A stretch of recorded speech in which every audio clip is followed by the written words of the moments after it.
పూర్ణచంద్రరావే కారణమని పోలీసులు అతన్ని అరెస్టు చేసి కఠినమైన చర్యలు తీసుకోవాలని కోరారు. స్వేచ్ఛతో పాటు చాలా మంది యువతులను మభ్యపెట్టి పూర్ణచంద్రరావు మోసం చేశాడని ఆరోపించారు. ఈయననే శంకర్ అన్న. ఓకే, స్వేచ్ఛ వాళ్ళ డాడీ. సో అదే మిత్రులు, ఇంకా 2-3 ఏది వేరే వాళ్ళ అనుభవాలు షేర్ చేశారు. ఆ తర్వాత మీ కామెంట్స్ అవుతాం. ఓకే,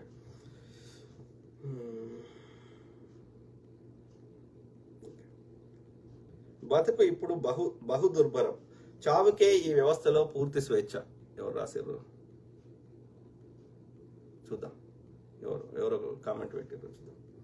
చుట్టూ కంపనం రేపే కుళ్ళు, కొందరం ఏదో విధంగా చావలేక బతుకుతుంటే, కొందరు తమ కాలం, పరిసరాలు, తల్లిదండ్రులు వారసత్వంగా అందించిన ఆదర్శాలు, స్వేచ్ఛ తన దశాబ్దాల సంఘర్షణ. బాగలింగపల్లిలో కొంతకాలం సహచర బుక్ షాప్ నడిపిన శ్రీదేవి శంకర్ల గురించి టీనేజ్ లో ప్రవేశపెడుతున్న తన బిడ్డ గురించి ఒక విషయం. ఓకే,